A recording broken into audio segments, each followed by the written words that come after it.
Hi hello welcome to my channel. இன்றைக்கி நம்ம சேனலில் என்ன பார்க்க போகிறோன்னா பரோட்டா, அதாவது ரோட் சைடு பரோட்டா சால்னா தான் நம்ம பார்க்க போகிறோம். நேற்று நம்ம சேனலில் பரோட்டா வீடியோ போட்டிருக்கோம் எப்படி பண்ணணும்னு சொல்லிட்டு. ஸோ அதை யாரும் பார்க்கலன்னா பார்த்துக்கோங்க. இன்றைக்கி நம்ம இந்த பரோட்டாக்குள்ளே சால்னா எப்படி வைக்கலாங்கிறதான் பார்க்க போகிறோம். நிறைய வியூவர்ஸ் தான் கேட்டிருந்தாங்க. ஸோ அவங்களுக்காக இந்த ரெசிபி பண்ணுறோம். வாங்க வீடியோக்குள்ளே போகலாம். ஸோ இப்போ பார்த்திங்கன்னா நான் ஒரு 10 லிட்டர் நான் குருமா பண்ணுறேன். குருமா பார்த்திங்கன்னா நம்ம கொஞ்சம் பல்காக தான் பண்ணுறோம். நீங்கள் வீட்டில் பண்ணும்போது கம்மியான போர்ஷன்ஸ் எடுத்து அதுக்கு தகுந்த மாதிரி நீங்கள் ப்ரிப்பேர் பண்ணிக்கோங்க. ஸோ இதுக்கடையில் நம்ம சேனலில் யாரும் ஃபஸ்ட் டைம் வந்திருந்தீங்கன்னா நம்ம சேனல் மறக்காம சப்ஸ்கிரைப் பண்ணுங்க. கூட இருக்க பெல் ஐக்கனை கிளிக் பண்ணிக்கோங்க. அதில் ஆளுங்கிற நோட்டிஃபிகேஷனை செட் பண்ணி வச்சுக்கோங்க. ஸோ இப்போ பார்த்திங்கன்னா நம்ம குருமாவுக்கு தேவையான எல்லாமே பட்டை, கிராம்பு, ஏலக்காய், அன்னாச்சிப்பூ, பிரியாணி இலை, ஸோ இது எல்லாமே ஆட் பண்ணியாச்சு. ஸோ அதுக்கப்புறம் பார்த்திங்கன்னா கொஞ்சமாக நம்ம தாளிக்கிறதுக்கு சோம்பு போட போகிறோம்.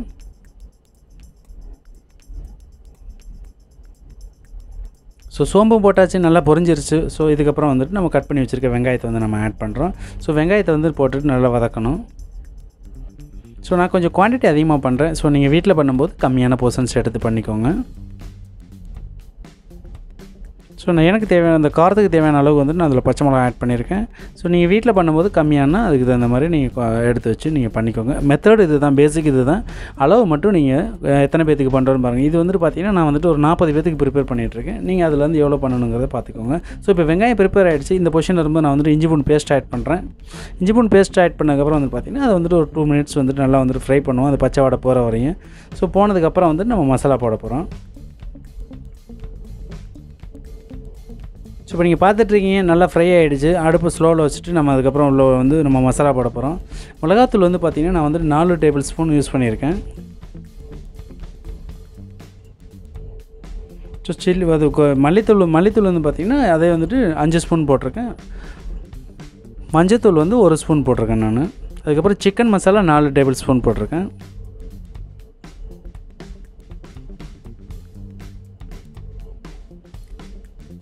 சோம்பு பவுடர் பார்த்திங்கன்னா பவுடராகவே அரைச்சது, அதில் நான் 2 ஸ்பூன் போட்டிருக்கேன். அதுவும் பெப்பர் 2 ஸ்பூன் போட்டிருக்கேன். நான் கையில் அள்ளி போட்டிருக்கேன். ஸோ நான் மெஷர்மெண்ட் ஆல்ரெடி நான் வெசல்ஸில் இருக்கிறதுனால நான் அப்படியே எல்லாம் மேனுவலாக தான் போட்டிருக்கேன்.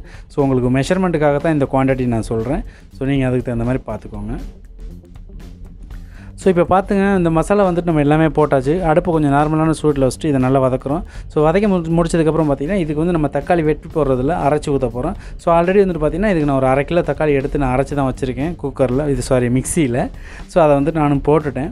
ஸோ இதை ஏன் நம்ம இந்த மசாலாலாம் போட்டதுக்கப்புறம் தக்காளி ஊற்றுறோம் அப்படின்னா, நமக்கு பார்த்திங்கன்னா தக்காளியை ஃபஸ்ட்டு போட்டு அதுக்கப்புறம் போட்டால் பார்த்தா நமக்கு அந்த கலர் நமக்கு லாஸ்ட்டில் கிளியராக வராதுன்றக்காக நமக்கு அந்த ஃபஸ்ட்டில் மசாலா எல்லாமே போட்டுட்டு ஸ்லோ ஃப்ளேமில் மசாலா கருகிறதுக்கு முன்னாடி இதை டொமேட்டோ ஆட் பண்ணோன்னா நமக்கு அந்த லாஸ்ட்டில் அந்த ஒரு ஃபினிஷிங் பொசிஷன் நமக்கு பார்க்கும்போது அவ்வளோ ஒரு கிரேவியோட இது பார்த்தோன்னா அவ்வளோ சூப்பராக கலர் வரும். அதுக்காகத்தான் நம்ம அப்படி பண்ணுறது.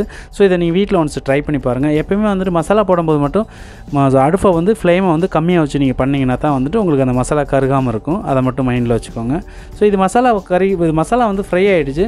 நம்ம இஞ்சி பூண்டு பேஸ்ட்டு, டொமேட்டோ எல்லாமே ஆட் பண்ணியாச்சு. இதுக்கப்புறம் பார்த்திங்கன்னா தேங்காய் பேஸ்ட்டு, தேங்காவில் பார்த்திங்கன்னா நான் சோம்பு கொஞ்சம் மிளகு வச்சு அரைச்சிருக்கேன். ஸோ இந்த பேஸ்ட்டை நம்ம இதில் ஆட் பண்ணிடுவோம். இதை நீங்கள் மசாலா போட்டதுக்கப்புறம் தண்ணி ஊற்றி கொதிச்சதுக்கப்புறம் தேங்காய் போடக்கூடாது. எப்பயுமே இந்த மெத்தடில் பண்ணிங்கன்னா பார்த்திங்கன்னா உங்களுக்கு ரொம்ப ஈஸியாக இருக்கும், டைம் ரொம்ப சேவ் ஆகும்.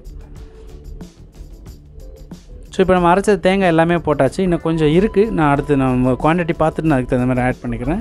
ஸோ அதுக்கப்புறம் நான் கிரேவி எவ்வளோ வேணுங்கிறத நான் டிசைட் பண்ணிவிட்டு அதுக்கு தகுந்த மாதிரி நான் தண்ணி ஊற்றுறேன். நான் இதில் ஃபுல்லாக வச்சுருக்கேன்.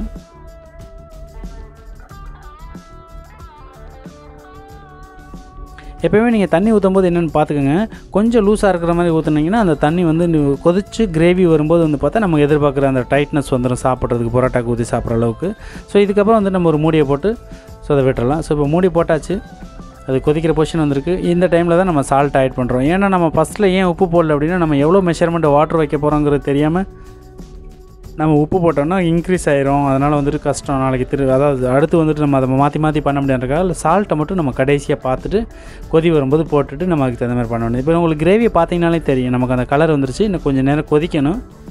ஸோ அடுப்பை நம்ம ஏற்றி விட்டு இன்னொரு மூடியை போட்டு விடலாம். ஸோ இது கொதிச்சிச்சுன்னு வச்சுக்கோங்க. இது கொதித்த உடனே பார்த்திங்கன்னா அதில் உள்ள அந்த கோகோனட்டோட ஃப்ளேவர் எல்லாமே அந்த பச்சை வடை போயிடுச்சுனாலே பார்த்திங்கன்னா நமக்கு ஆல்ரெடி ஆல்மோஸ்ட் கிரேவி ரெடியான மாதிரி தான். இதை என்னென்னா ஃபுல்லாக மூடி போட்டு கொதிக்க விடக்கூடாது, கொஞ்சம் திறந்து வச்சு தான் கொதிக்க விடணும். இப்போ பாருங்கள், இந்த கிரேவி கொதிச்சு ஒரு 15 நிமிஷத்துக்கு அப்புறம் நான் எடுத்தது. இப்போ பார்த்தீங்கன்னாலே உங்களுக்கு தெரியும் கிரேவி என்ன பொசிஷன் வந்திருக்கு அப்படின்னு சொல்லிட்டு. இது தாங்க எங்கள் ஊர் சைடு, மதுரை சைடில் வந்துட்டு பார்த்திங்கன்னா பரோட்டா கொடுக்குற சாலனா. இதில் வந்து நம்ம போன்ஸ் எதாவது வேணால் ஆட் பண்ணிக்கலாம், இல்லைன்னா நம்ம ப்ளெயினாக கூட வச்சுக்கலாம். ஸோ இது நம்ம ப்ளெயினாக பண்ணியிருக்கோம், ரெண்டுக்குமே யூஸ் பண்ணிக்கலாம். ஸோ இந்த மாதிரி வீட்டில் நீங்கள் இதை ட்ரை பண்ணி பார்த்துட்டு உங்களோட குழந்தைங்களுக்கு செஞ்சு கொடுத்து அசத்துங்க. ஸோ இந்த ரெசிபி உங்களுக்கு ரொம்ப யூஸ்ஃபுல்லாக நினைக்கிறேன். ஸோ இந்த ரெசிபி பிடிச்சிருந்துச்சுன்னா குருமா சூப்பர்னு கீழே கமெண்ட் பண்ண மறந்துடாதீங்க. நாளைக்கு நல்ல ஒரு ரெசிபியோட வந்து மீண்டும் சந்திக்கிறேன். நன்றி, வணக்கம்.